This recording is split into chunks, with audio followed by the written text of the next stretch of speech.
This is a story all about how my life got flipped, turned upside down. And if you roll another blunt and keep your mouth shut, I tell you how I became the wicked nigga they call your mindful. Blackout, blackout, blackout, blackout,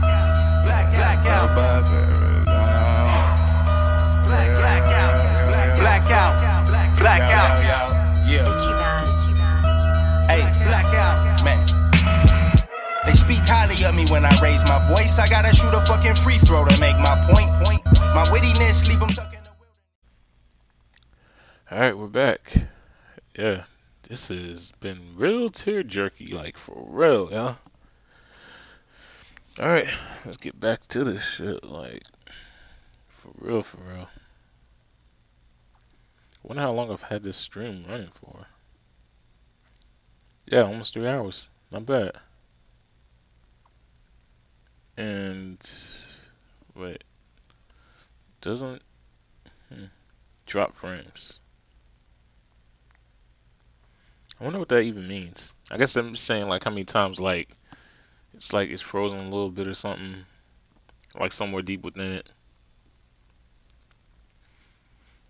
But it's not really that big of a problem if frames drop on this because of like mainly because of the fact that like it's a visual novel. It's not like an actual game. So it's like y'all not gonna probably notice nothing that happens as far as like frame dropping. Wish I had stronger internet though. But yeah. Anyway, the moment I'm back, I take a quick shower, still feeling grimy from the river water. Oh yeah. As I soak my uniform in a tub of detergent, my phone suddenly pings in my pocket. I wipe my hands before I steal a glance.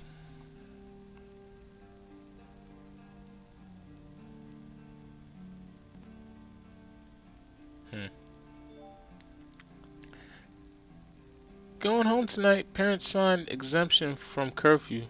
You don't need anything from me, right? Well, I guess that her house is only 1 hour away by subway, but by the time she gets back, it'll already be 8:30. I'm fine. Everything okay? I wait, but don't receive another message. Well, suit yourself. At least I asked.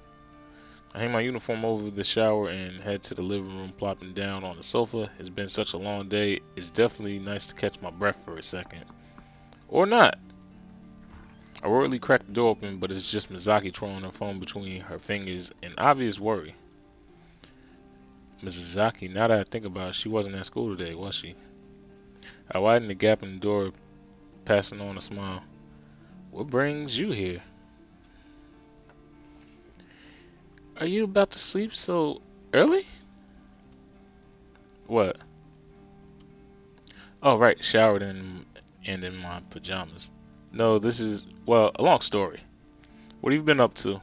I didn't see you in school today. I was preoccupied with work due to the Kazunuku incident. I come to thank you for yesterday. You could have just called me. I want to thank you in person.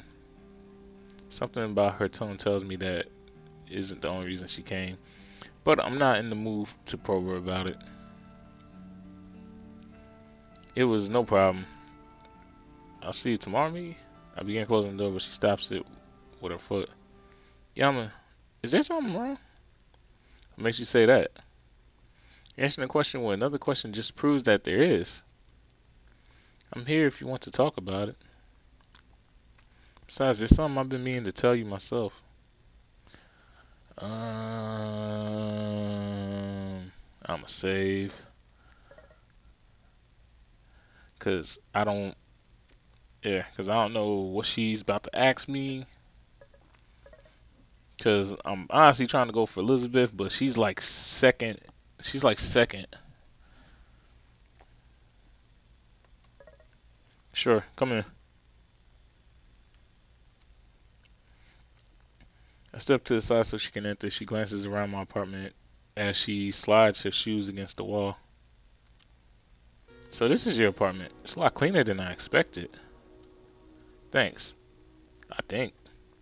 After examination, she perches on my sofa. I slouch beside her. About my outburst yesterday, I'm sorry you had to see that. It's fine. You don't have to apologize. I do. I was out of line. I just didn't want to affect your relationship with Ryui. Don't tell me you're trying to pair us up too. Mizaki suddenly grabs me by the collar, a hard glint in her eyes. What's the deal? You practically known her forever. I just don't feel that way about her. How do you feel about her then? She's just a friend. She examines me for a moment, not critically, but extremely bewildered. It's clear that Ryuri doesn't feel the same. Have you spoken to her about it? She wouldn't take it well. I'd only end up hurting her. Don't you think avoiding the subject would hurt her more? How would it hurt her? She's holding back in hopes that you might make the first move. It's romance 101, Yama. I can't exactly do anything about that, Miki. She sighs, releasing me as she slumps back into the sofa. I still think you should have a talk with her. I still think you should have a talk with her. Rationally speaking, she's right. Maybe it's unfair. Maybe I'm being selfish. But Ryu is my friend, first and foremost. I'm not sure if I want to lose that. I'll keep that in mind. She waves her hand dismissively. Anyway, mind explaining to me that bruise on your face? What? Oh yeah, the argument I had with Misato. I lay my head back, unsure of where to begin. Obviously, I can't tell her the whole story. I'm not sure how she'd react if I mentioned that I almost drowned today. Almost since she knows about my condition. I got into a fight with Misato earlier. Really? About what? Sudden flood of negative emotion pounds me as I recall the events. I don't know, he just seemed angry. Kept telling me that I wasn't trying hard enough. I thought he was talking about track. He's been trying to get me to join track every day, but it didn't sound like it. I see. Mizaki considers this for a moment as she twirls her phone between her fingers. I used to have a friend in Seto some years ago. At first, we never really got along much, to be honest. Every time I asked if he wanted to hang out with me, he'd usually refuse, so I ended up dragging him along anyway. After a while, I started to think that he might have hated me. I could have just stopped talking to him, but it made me angry that he didn't want to tell me what his problem was. So one day I just snapped at him. Thinking back on it now, I really feel it's like I feel really bad for that, because I didn't know that he was dealing with his own issues. Her words come out in barely a whisper. Her eyes drifting to the floor. She's talking about me, isn't she? I feel a knot in my chest as the memories from back then resurface. No, I'd rather not be reminded of that time. Not again. Not so soon. What exactly is your point, Mizaki? My words come out harsher than intended, but I don't apologize. She seems a bit taken back at my response. It's just, I think whatever's bothering Misato, it must be something personal. Otherwise, he would have outright told you what his problem was.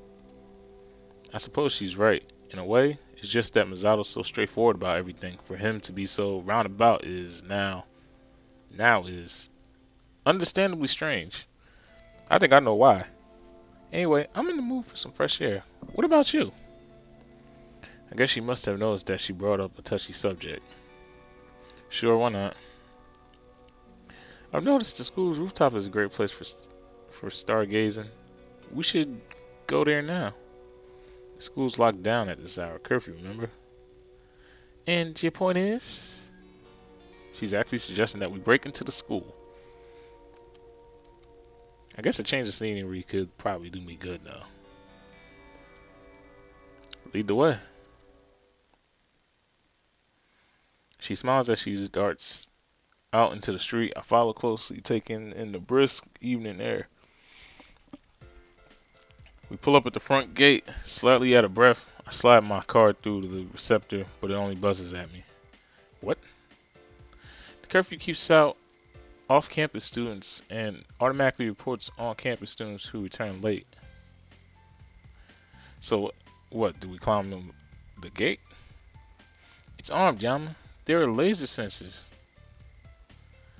My card is exempt, remember? She slides her car. Sure enough, The receptor blinks green. Mizaki props the gate open with a smirk. Ladies first. You're such a gentleman. She only giggles as I pass through the gate. So where to? The classroom building has a side door for the janitor. It's an accessible key rather than a card. We can head to the rooftop from there. When did you get the building key? Never. True. She darts to the side of the building, gesturing for me to follow her. I squint through the darkness as she kneels down, feeling the side of the building. Finally satisfied, she withdraws something from within her jacket. It's a plain fabric case which unzips and dumps onto the ground. What's that? Shh. She picks up two metallic objects from the ground. They glint in the dim street light. Are those bobby pins? Yes. Yes, they are. She hastily bends the larger one at the right angle and snaps the smaller one in half. Then turns the door. I peer over her shoulders trying to see. You're standing in my light. Oh, sorry. I crouch for a better viewpoint. She's unusually focused as she threads the large pin at the bottom of the lock, pushing it downwards with her thumb. I didn't know you could pick locks. Don't tell my agent. What? Why would I do that? Don't post it on Patter either. Wouldn't even know how. Satisfied, she inserts the smaller pin into the top of the lock, wiggling it gently. Ah, there we go. A satisfying click and the door gently swings open. Mizaki smiles proudly and waltzes inside. Well, right behind you. She disappears into the darkness. I step after. As we plod up the stairs, I decide to satisfy some of my questions. Neat trick, where'd you learn that? It's better not to know. What if I want to learn? I doubt you're criminal material, Yama. And you are? Come on, I'm just curious. Where was it? Like fishing school? Princess training? A playful giggle betrays her amusement, but she quickly clamps it and snorts. If you must know, District 6. District 6. If I recall, she had told Huey that she moved there with Satome. We're here. Before I'm able to ask her about it, she pushes me through the door and onto the rooftop. She's right about one thing. The scenery is beautiful at this hour. Despite the noticeable light pollution, it's not difficult to see the huge amount of stars in the sky. Silver streams of glitter populate the colored expanse around the moon, smiling down at the bustling city below. Everyone turns into a bunch of stars when they die. And, if they did something to super duper impress the heavens, I guess. A smile betrays as I settle next to Mizaki on the bench. Pretty, isn't it? Yeah. It reminds me of the first time we met at the festival. You haven't changed much since then, you know. You're always a strong person. Yeah, that's a bit of an overstatement. Mizaki shakes her head, her expression solemn. Honestly, Yama, I mean it. If you weren't, you probably wouldn't even be here right now. What do you mean? Rui told me what happened after I left Seto. Alright. Do you resent me, Yama? Of course not. It's not like you wanted to move, right? Yes, but... She pauses, unsure of how to continue. I'm sure you still want to know why I moved, don't you? I'd be lying if I said I didn't, so I nod. She takes a moment to collect herself before speaking. Do you remember when my father had lost his job? It was around Ryui's birthday. Yeah, I remember that. Well, when my mother found out, she wasn't exactly so understanding. Instead of supporting him, she actually blamed him for not working hard enough. You weren't assertive. You always let people walk all over you. You're weak, useless, pathetic. Mizaki digs her nails into her skirt until her knuckles turn white. It wasn't his fault, of course. After the financial crash, my father's company went under, so there really wasn't much he could do. Eventually, he started working for a construction company. The pay wasn't all that great, but something was better than nothing, you know? He worked himself to the bone while mother was out doing God knows what. Then one day, he just never came home. It wasn't rare for him to take extra shifts, so I assumed that he was still working. But when my mother began selling his things, I realized that something was wrong. I still remember what she told me when I asked her about it. He's dead. He won't be kneeing it anymore. She turns to me, her eyes shimmering in the moonlight as she wipes her face with her sleeves. June had died. I didn't believe her. I didn't believe her. But there was no denying it. They said he had overdosed on painkillers while he was out working. I wanted to believe that it was an accident, that he didn't mean to take so many, but honestly, I don't know. He was so stressed, so tired, so restricted. There's an ache in my chest as past flickers in my mind. I grit my teeth and attempt to dispel them. So, that's why you moved? Mizaki nods solemnly. We couldn't afford to stay in the settle, so mother and I moved to District 6 soon after father died. I never went to his funeral, never said goodbye to my friends. We just left. The silence pervades over the rooftop as I digest the information. Although I don't remember Satome, I would never imagine she would do something like that. Guess that explains Mizaki's resentment towards her. Do you still live with her? Mizaki averts her gaze, twirling her phone between her fingers. It must be a nervous habit for her. She couldn't care for me anymore. I eventually had to move in with my grandparents. That's why I'm attending the academy and why I work part-time for Lotus. Ah. I noticed Mizaki's hands trembling. As close as we were, it must have been hard for her to tell me about her father. I feel like I should comfort her somehow, but I haven't a clue how to go about it. That's mostly Huey's department. An idea strikes me. I whip around my phone, placing it on Mizaki's lap. What's this? My phone. What does it look like? I know that. What do you want me to do with it? I was wondering if you could show me how to use Powder. She regards with an upturned brow for a moment, but then breaks into a smile. Of course! Without hesitation, she picks up my phone and expertly swipes across the screen. First, you need to go to the Powder web address. Then you have to register for a new account. Uh-huh. What do you want your username to be? Can't it just be my actual name? Only if you want to be born.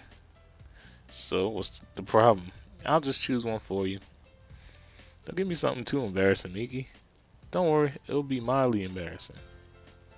She taps the screen in quick succession. When she finishes, she brings it up to my face. How's this? Yams? It's cute, right? I don't know. Too late, I signed in. Miki! Zaki giggles as she fiddles with her own phone by her side. You need some followers. I'll be your first. Followers? They're people who can view your pats. Pats? Pats are updates where you can type messages in 90 characters or less. You also have the option to attach a file to your pats. File? I know you know what files are, Yama. Honestly, I don't. I honestly do. I just want to annoy you. Files are pictures, videos, documents, stuff like that. Oh, interesting. A few seconds later, a soft ping emanates from my phone. There we go. So you're following me now? Yep. How many followers do you have? I have a look. Have a look. Tap on my profile. She hands me my phone and I do as instructed. Wait, this number can't be right. It says you have over 9,000 followers. It's over 9,000.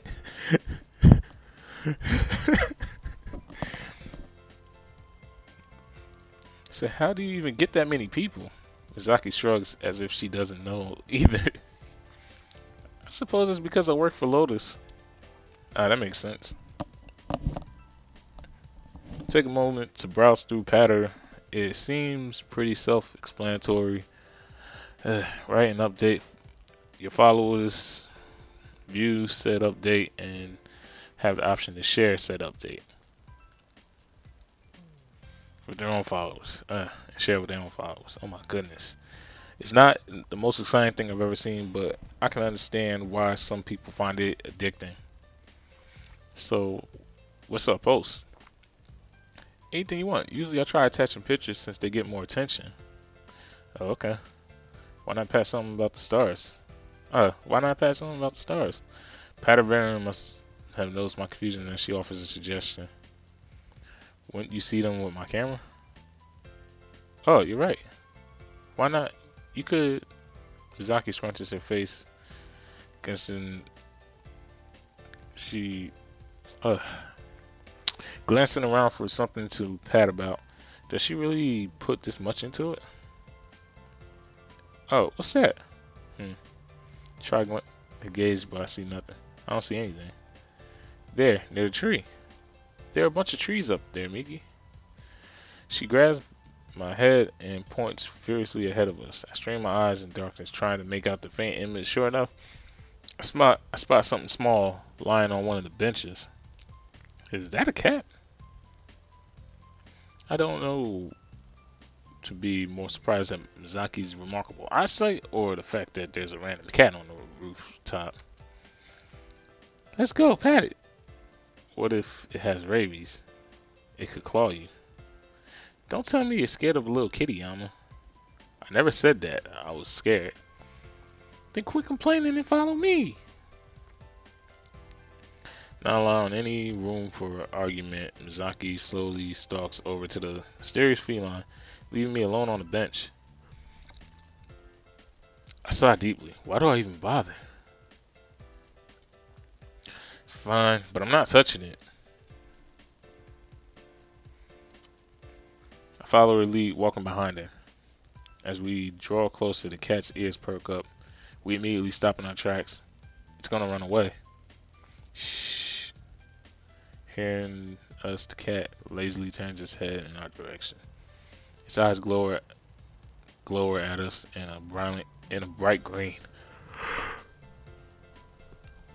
I don't think he's happy we disturbed his nap.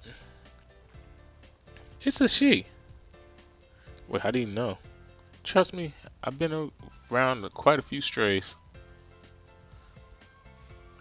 That doesn't improve much, but I don't have the cat's expertise to question it. Mizaki inches closer. I hold my breath as she driftily lays her hand across the cat's head. Surprisingly, it doesn't jump at it, instead focusing its attention on the grooming itself. We should name her. You're not thinking of taking it, are you? Of course not.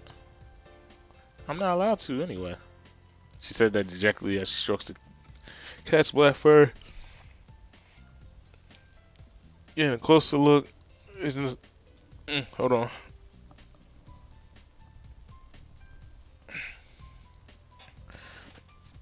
Its right ear is clipped as if it's been in a fight.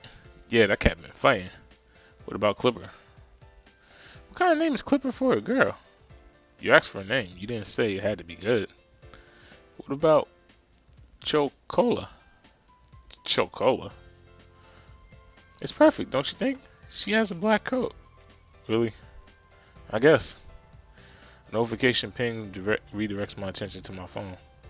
Alright, I should probably go ahead and pat the cat. Aim my camera at Mizaki and Cola. And Chocola. Chocola yawns but remains relatively unaffected by the picture. Now, just type your message and you made your first pat. Alright. Not sure what to type. I put something generic on the rooftop with Miki and Chocola. As I posted, I noticed the timestamp on the update. Is it really that late? We should probably get going now. But it's cool. I'm sure we'll see her again. Probably, I think. Mizaki stands up, elbowing me playfully. Then I race you to the bottom of the stairs. Before I have a chance to react, Mizaki bolts away without warning. I speed after, yelling in indignation, but smiling all the while. Okay, I'm not gonna lie. Before I was thinking about just going to the next episode, but I think, let me see what time it is. I think I might just compound this, because this was kind of like, Yeah, I can compound this. Alright, so this episode gonna be longer. And this is gonna be probably the last one. We don't hit the gate, the tapping receptor in some twisted form of in a relay race.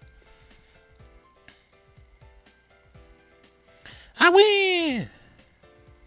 You got a head start. Still on?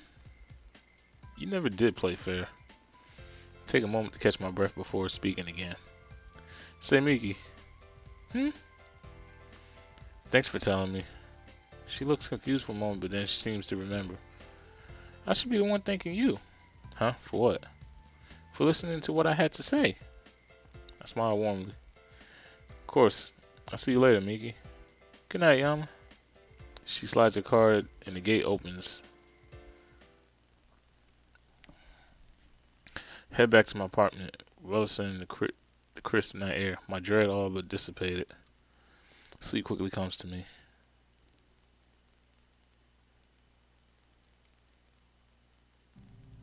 I wake up in a daze, staring emptily at the ceiling. My jaw is pounding in pain, and my lungs are still burning. Seems like drowning isn't great for your health. Who would have thought? Briefly check the time. Still early. Way early.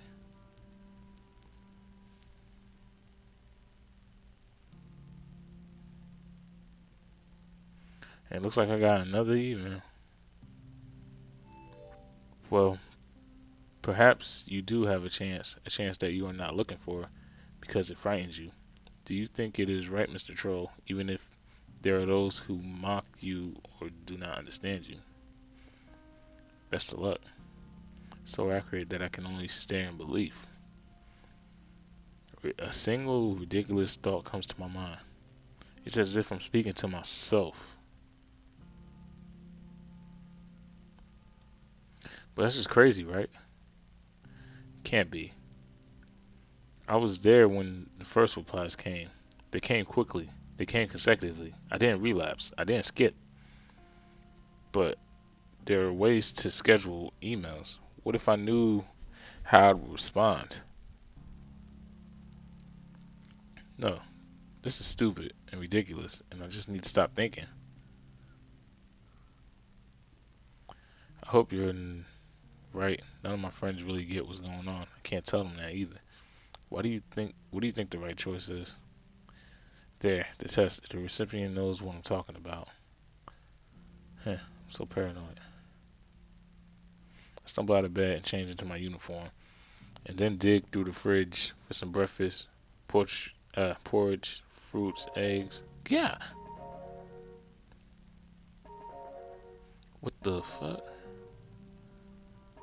Akira? Why would Akira be calling me? Hello? Yama! Thank heavens! No, okay. Yama! Thank heavens! The relief in her voice is plausible. Is everything okay? Have you seen Huey? Please, please, please tell me you've seen Huey. She left dorms and she hasn't. Oh, she left dorms and she hasn't come back in. Wait, slow down. She went home for the night, remember? Home? She sounds genuinely bewildered. Didn't she tell you? Silence on, silence on the other end. When Akira speaks again, her voice is shaking. Oh yeah, home. Pardon me, Colonel. It slipped my mind like a needle on a pill. Did really not tell Akira? But how could Akira not know? They're roommates. More than that, they're best friends. Unless they got into a fight, then it would all make sense why Rui went home all of a sudden, even if she could only stay for a few hours. Why Kira wanted to know of her whereabouts. I could bring it up. It seems to be bothering her. My God. I told y'all. What did I tell y'all? What did I tell y'all? What did I tell y'all? The shit real. Shit real in the field now. Like, it's that Ryui versus Akira. The Akira versus Ryui. It's like, we're smack when you need them. This is the battle of the century right here. It's a smack.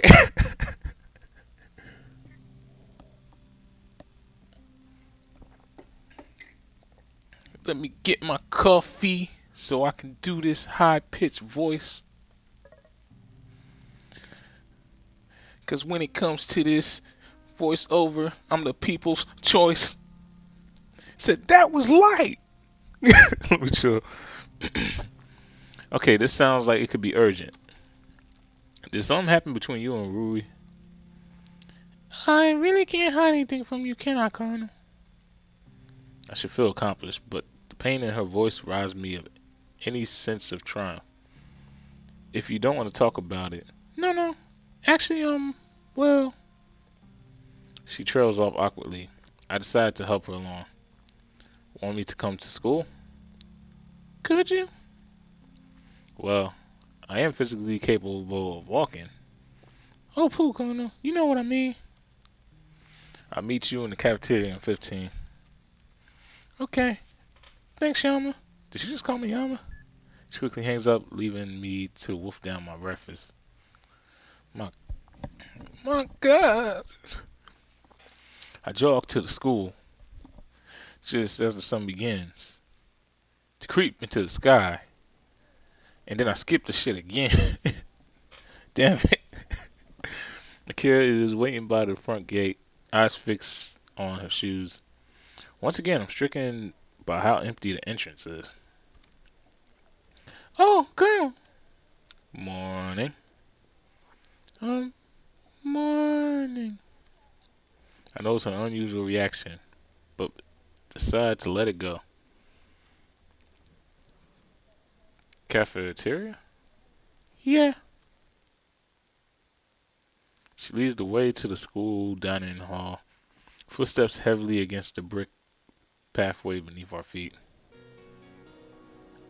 The large, extravagant room is also remarkably empty. Only a few stragglers are scattered around the corners, scrolling idly through their phones or bobbing their heads to music. Akira leads me to the table near the hall, settling in a cushioned chair with her arms resting lightly on her knees. Can I ask you a question? Something, Colonel? What? Well, why did you come? Why the fuck you came? Why the fuck you came? Why the Let me chill.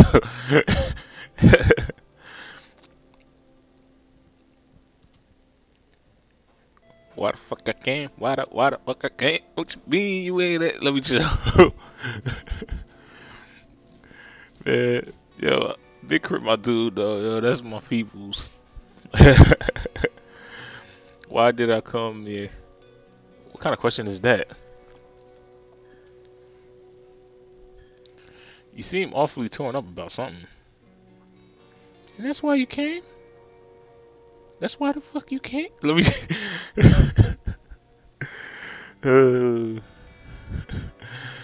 I guess.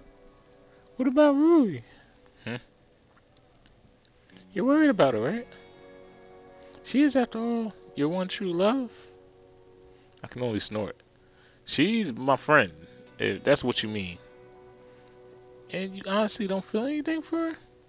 Not romantically. Weren't we supposed to be talking about her and Rui? Not me and Rui. What is it? We fought. The words are so plain and direct that it takes me a moment to process. After the improv performance, she was really upset. From the performance? That would have been nice, but no. I'll tell you why, but then I'd have to kill you. She rapidly switches between saying something deathly serious and saying something flippant. I'm not sure how to react to her words. Right, and war was to be had. We turned against one another, brother against brother, mother against mother. It's like Quentin Tarantino and Michael Bay. I don't know what that actually happened, but I'm just it happened in this story. Let me chill. the words the words were harsh, the strikes weren't clean, and neither claimed victory.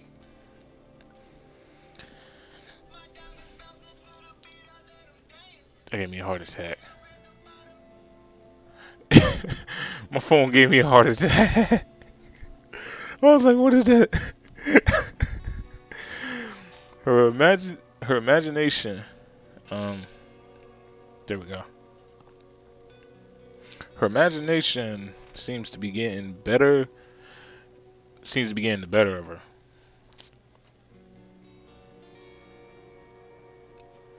From what I can tell, she and Ryu just had a terrible argument. So what happened? Her forces fled and did not return. For 5 hours and a half an hour, we lay in wait, readying our weapons for the moment when we would once again lay siege to our fortress. But that time never came. You waited 5.5 hours for her to come back. Pooh, you're so unimaginative, Colonel. On the contrary, I'm pretty sure that Akira was a little too much imaginative. It was borderline on delusion. I won't judge though. Not today. If anything, her scenario seemed to be a coping mechanism. Why didn't she tell you she was going home? Was the argument that terrible? Yo, Yama, you really can't be this dense, my dude. Like, you cannot be this dense, my dude. Oh my god. It lasted for seven score years and resulted in billions of casualties. So it must have been incredibly intense. Interesting. I never witnessed Akira and Ryui in a fight.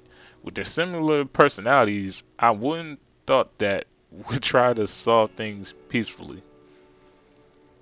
Oh my god, y'all. This is why I hate doing her voice. But it's like, like, for those that think I'll be adding this into like the sessions, like I do like a separate like voice and all that, like nope, that's not the case. All this is off the top. But anyway, still, you were worried about her?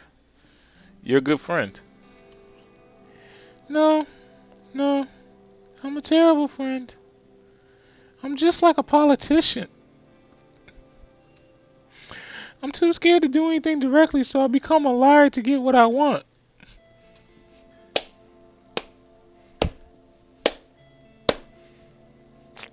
Man, I love y'all creators of this game, I swear.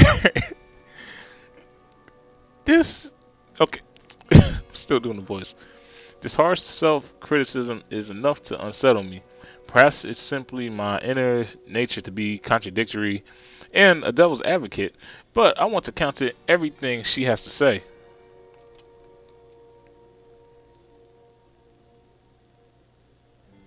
My goodness. Okay.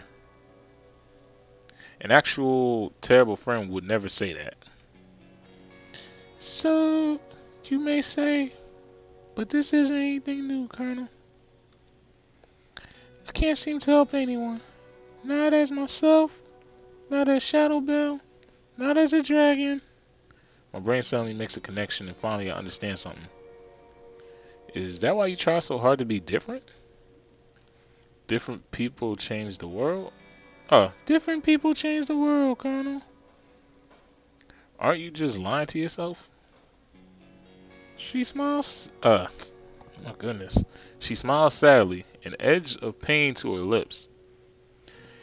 If I can't help just one person, what does it matter?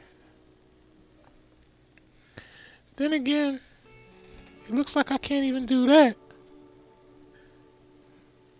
She abruptly stands, nodding quietly at me. Thanks for the talk, Colonel. Time to get to class. Let me walk you. No, I'll be fine. She strides out the cafeteria without an explanation. I'm frozen for a moment, working to process everything that I've learned. I've always known that there was more to Akira than just a crazy, fun-loving thespian, but I never expected to catch the glimpse that I did. Maybe we have more in common than I originally thought. Maybe.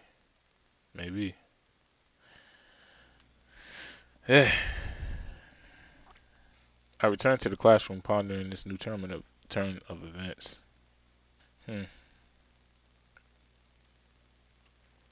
How are we looking? You know what, fuck it, I'll keep going, cause cause it's already 12:07, which means if I was to try and make this the next episode, it'd be pretty stupid, cause it'd only be like 27 something. I'm trying to keep that 30, I'm trying to keep it like episoded. So it's like I get 25 is okay and all that, but I'm not even close to that no more. So yeah, let me just keep it. Alright, so I returned to the classroom in a daze, pondering this new turn of events. Even though I'm slightly early, the classroom is already at full attendance. I guess that with the curfew in effect, there isn't much else to do except come to class. On time at that. You sure? I turned to the door, Yakihiko standing in the entryway, speaking quietly to the stocky boy from yesterday, Haru Bunya, or whatever. I mean, what if you're right? Then we'll be damn glad that I decided to talk when I did. Maybe you shouldn't try this, not yet. Why do you keep trying to stop me? 3 people, Haru. 3 people who were at the first meeting are gone. First meeting? First meeting of what? That's why I need to talk to her. Today. But you know the rumors. Soji talked to her and he's fine. Be careful, dude. When am I not?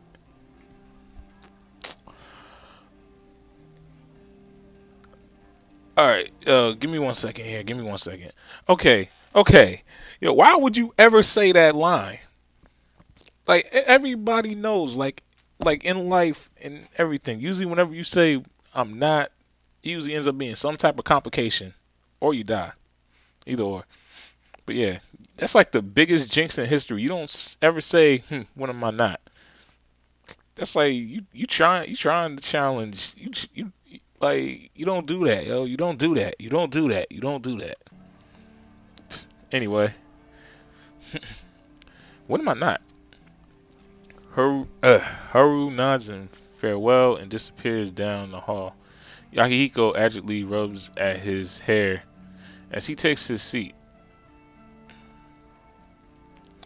Better choose my words carefully. Who's that? Huh? Oh, Haru? He's a club member. A club member? Really? Of the best club on earth. The Happy Club. Making people happy since 2018. Oh, wow. Okay. Oh, yeah. The Happy Club. I'd always thought it sounded like the stupidest thing in existence, but something dawns on me. What do you do in the Happy Club? I'd always assumed that it was just something to do with alcohol, gambling, but why, we make depressed people happy, of course. I'm taken aback at the sudden display of enthusiasm. Why? Why not?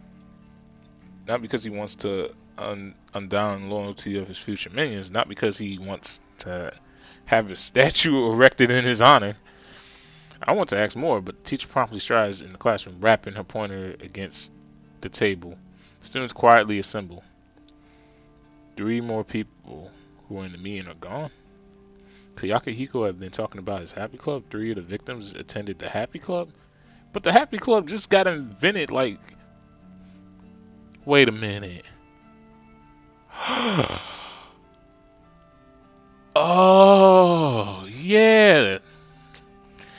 Happy Club, yeah, the clubs were on the second day. Yeah, yeah. And yeah, and only and at least two victims were still there. At least two of them. I don't remember if all three disappeared on that week. But yeah, I don't remember if all three like disappeared on that week. Matter of fact, they were 3 days apart. So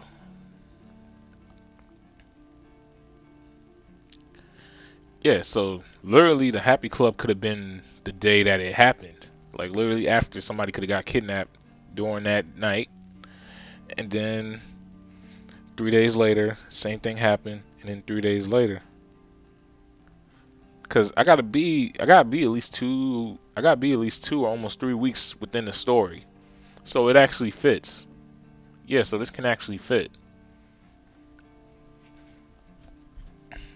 Matter of fact, I'm getting close to 2 weeks in the story because I think I only had one weekend in the game. Yeah, I think I've only had one weekend in the game.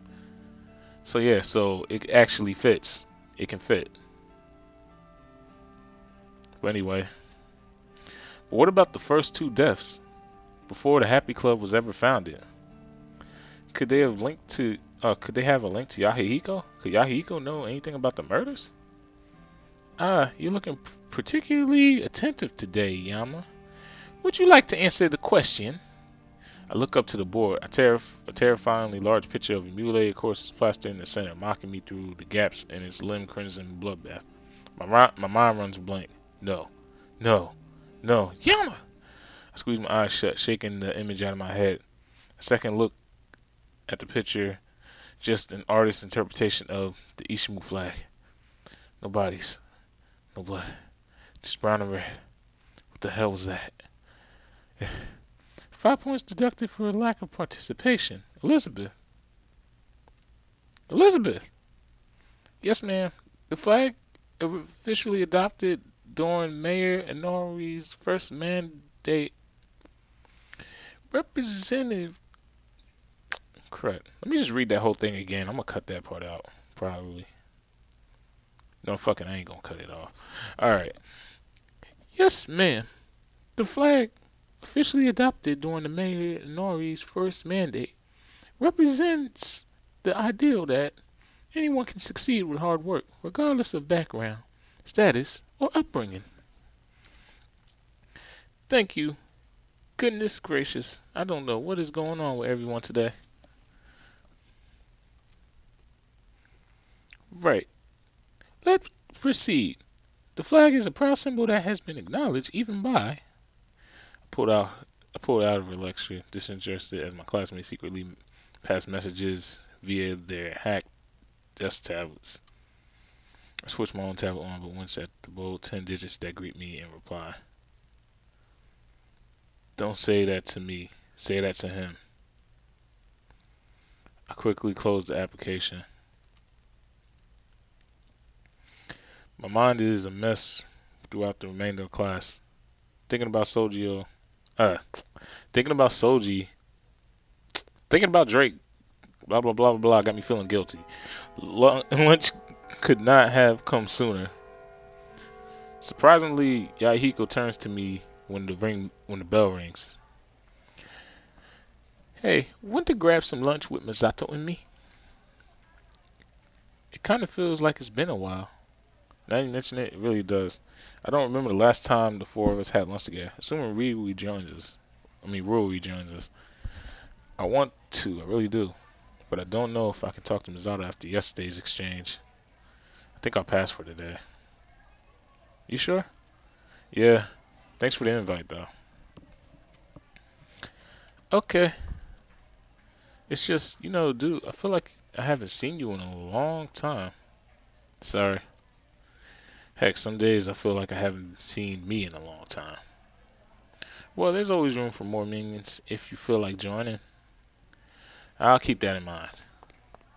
He all but skips out of the classroom, whistling between his teeth. A few days ago, I would have considered it completely natural. Now it looks forced to me.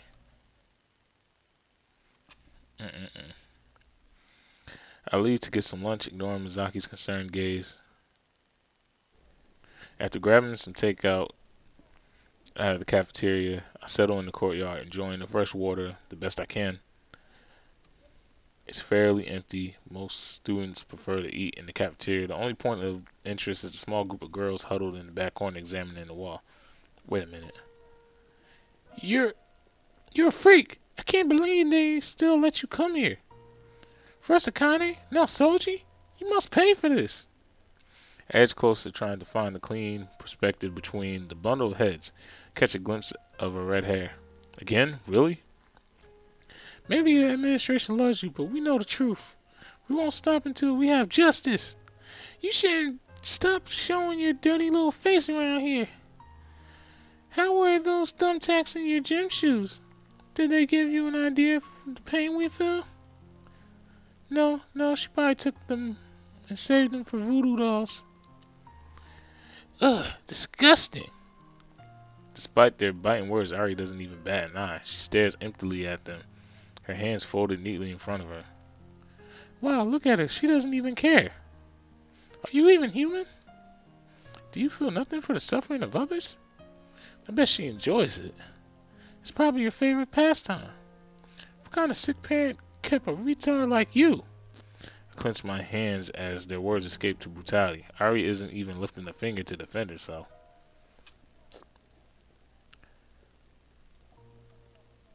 And instantly I'm just like, yo, of course I'm gonna step in. Like, yo, y'all some A.O.s, like, for real. But you always gotta say, you can't let emotions get the best of you. As Yama has taught me, screw this. No one deserves this kind of treatment, like, for real. I step to the outer edge of the circle, keeping my voice flat. Innocent until proven guilty. Really seeing it now. Girls turn to me, surprise flicker across their faces. Oh well, if it isn't the heartless bastard. I winced at her remark, but managed to recover in time to hide it. And if it isn't the overbearing moron, excuse me? Don't even have the guts to bully a girl half your height without backup. She colors rapidly as the others leap to her defense. We're not even bullying her. We're being fair. You can't talk. Look at what you said to Shoji. Because clearly the best way to help a hurting friend is to hurt someone else. They completely disengage Ari, circling around me. Ari's killed people. Why are you taking her side? I bet he likes her. He took her side last time too. I only absorb this comment before I respond. Maybe Nizuki and Shigeri have ruined me for life. And have you concrete evidence of these murders? I'm sure that geniuses like you would never stoop to accuse someone without standing. Well, whenever someone talks to her, they mysteriously disappear within the next few days. You have 5 also talked to all the people who have disappeared. What? You 5 have also talked to people who have disappeared. But the only thing you've killed are brain cells. Try again. What? Are you deaf? Haven't you heard all the rumors that she... Oh yeah, I see. In the world of idiots, rumors qualify as concrete evidence. They stood silently working to speak past their rage. I seized the opportunity to guide Ari out of the circle. Before we can leave, one of the girls steps in front of me with a hard look in her eye. You're taking the side of a monster. I return to stare with equal frigidity. Until you have actual evidence, kindly refrain from increasing the amount of stupidity I have to hear. Like, for real. We stride away as the girls gape after us. I'm stricken with equal parts of triumph and guilt. Yes, I won. Yes, I defended Ari. How ironic that it had to be by the same method that I condemned. We stopped at the rooftop where I take a moment to absorb the fresh air. Ari walks in front of me and examines me closely, a quizzical tilt to her brow. You were like Shigure. Yeah, I was. I scuff dryly. She frowns. Why did you stop then? I sink into the nearest branch. She settles beside me. because I've rarely laughed wrenching where I laugh wrenches from my throat. Why didn't you stop them yourself? Why did you stand there? Why did you just let them kill you inside? Even while I'm yelling, I already know the answer. Because it's easier. Easier to take pain. Easier to just sit there. Easier to let people call you a freak, a weirdo, a madman. Easy for you to blame yourself. For real. Instead of answering my questions, Irie wordlessly pulls something from her jacket. The play case. A handheld game console from that company. She starts it up, and after tapping idly on the screen, hands it to me. I recognize it as a strategy RPG port of the Code Duos. Player versus player mode. You want to play against me? Yep. Tiny not. Okay, didn't know you play games much. I mean, apart from Left Alive and Fuge, or however you say that. All the games have I played, all the games I've been too scared to play. I select Susumu Kuromochi as my hero, leaving LaRouge Lamparty for Irie, and start producing some basic units. Then I end my turn, pass the playcase to her. You gonna keep letting them push you around like that? Irie taps the screen with blinding speed and hands it back. I don't care. Really? I can't see any of her units through the fog of war. I send out a recon scout as heavy troopers slog from behind. They're saying some crazy stuff. Think of it this way. If you let them get away with it, they'll treat other people the same way too. Irie ponders a little before making a move, but her fingers are just as assured as before. No, they only target me. I notice in bewilderment that my recon unit has seemingly vanished into thin air. Damn. I guess that she destroyed. Quickly, I capture a factory and begin to produce tanks. Why just you? She passes it back immediately. They said it was because I have red hair. What? Therefore, I have no soul.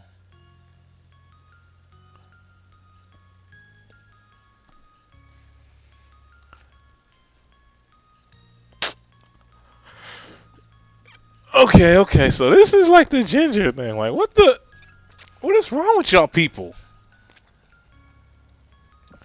It's like that's the one thing. It's like, shoot, it's like, to a point I can understand racism, but it's like whenever like I hear about people like hating on ginger folks and all that, I'm like, yo, what is your issue?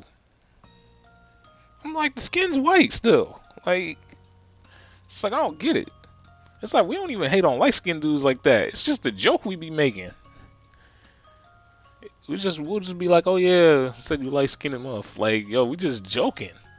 It's like y'all take this to an extreme, like, for real. Like, yo, they take being even like a tiny bit different, like, weird.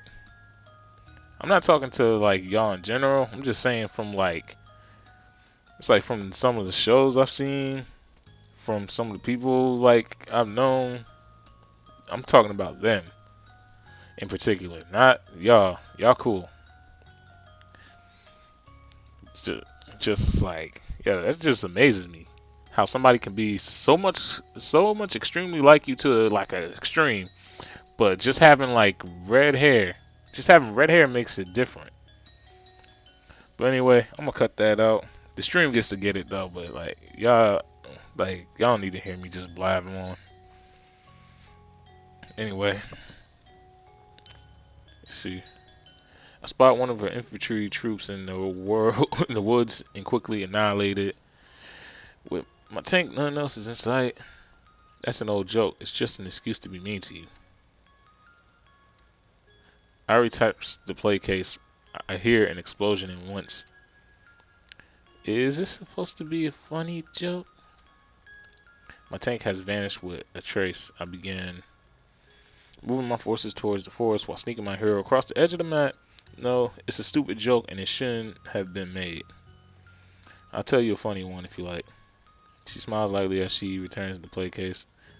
Yes.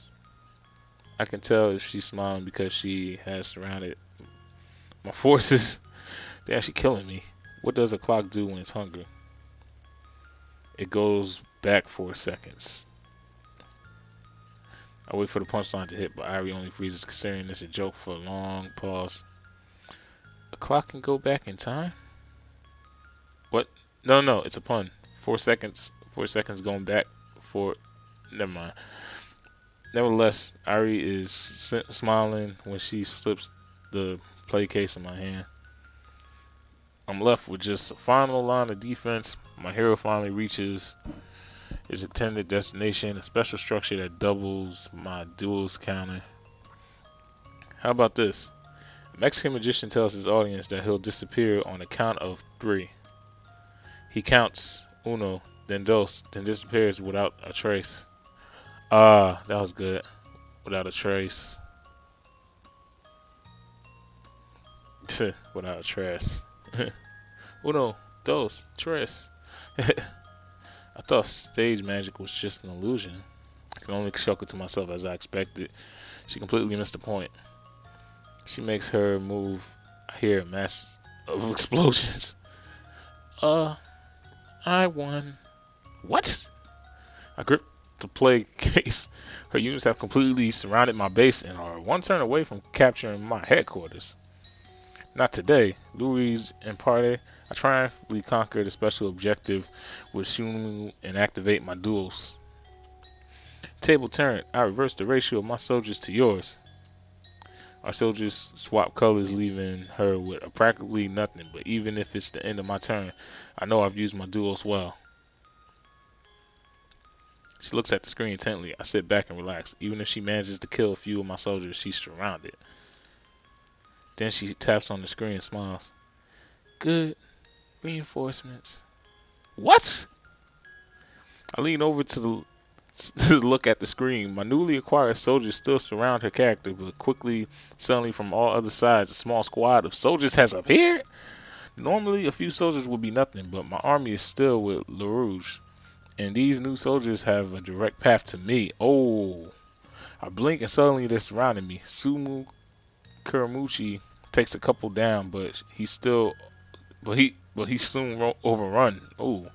The words Victor, LaRouge, and Party jump to life on the screen, oddly cheering considering the game's genre. That was somewhat anticlimactic. What the? Talk to me nice. She goes back to eating peaches, what she loves the most. Again, like what? Like why? So you're the master of video games. Got it. Her smile widens suddenly, and she is happy with my compliment. I just understood the joke. What? 4 seconds. 4 seconds. I should research the one about the Mexican magician. Yeah. I'm not sure if I'll ever understand this girl. Pretty passionate about video games, huh? I enjoy them. Are there any kinds you don't play? Bad ones. Well, I guess I can't argue on that one. So do you have a favorite game out of all the ones you played? Hypo Fabio Brothers. Yo! Really though? The Super Mario Brothers? Like, yo, come on, Lucid. Like, are you like Lucid coming? Yo, this was made for me, yo. This game was made for me. I don't care what anybody says. This game was made for me. It's like I wrote. That is dope, yo. That is dope. That was a quick answer. Oh, why that one? You fight against a bad guy who steals peaches. I'm not sure what I was expecting. So what dude, what got you into video games anyway? You didn't strike me as a gamer when I first met you. Then again, she didn't strike me as a singer. Look how well that turned out. They seemed fun, so I played some, and they were fun. So did someone just buy you a console and you decided sweet video games or something like that? Like, what was the first game you ever played? Castle and Creatures. Castle and Creatures. Wait, isn't that a... Wait, that's a tabletop game, right? Old fashioned. Make your own stats, play with a party, go on adventures, all that stuff. Yes. How long? Standard table is 2 meters long. No, I mean, how many years have you been playing tabletop? Speaking with Ari Hiraga is an unnatural good exercise in creating complete sentences.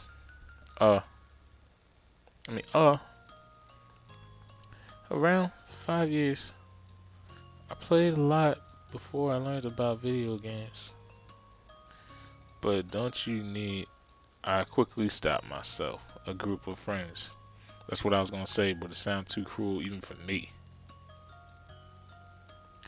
Never mind. I played with AI. Huh? Artificial intelligence. I know what it means. I was just surprised. Why? That's what was available. Available where? Hey! We turned synchronization. Haru was standing at the rooftop entrance, arms folded across his chest. Well, that was convenient. I need to talk to you here, Raga. I glanced at Ari, looking for signs of discomfort. Her face is completely blank. Leave, Yama. The words are harsh, but her voice is soft. It's almost as if she was expecting this encounter.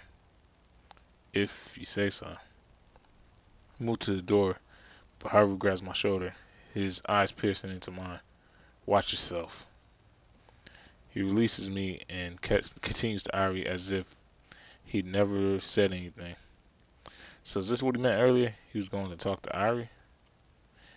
Clearly, both he and Yakihiko believe the rumors about Ari being tied with the disappearances, but despite that, he's still talking with her. Just what could be the urgent to trump their fears? Shake off my apprehension and return to class, resolving to ignore the words. Alright, y'all, so I got stuff I gotta do.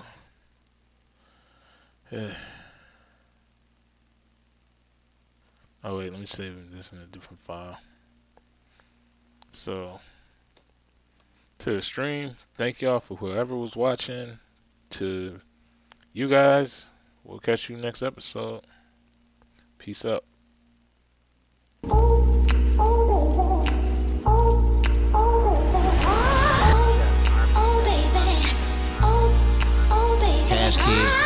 DJ Young Sean mixtapes. Bitches say they wanna cuff me, I'm hip. Low-key, they just wanna fuck me, I'm hip. Niggas going broke, buying liquor, trying to get bitches drunk just to hit. Talking down on the hoe, but low-key, he in love with that bitch, I'm hip.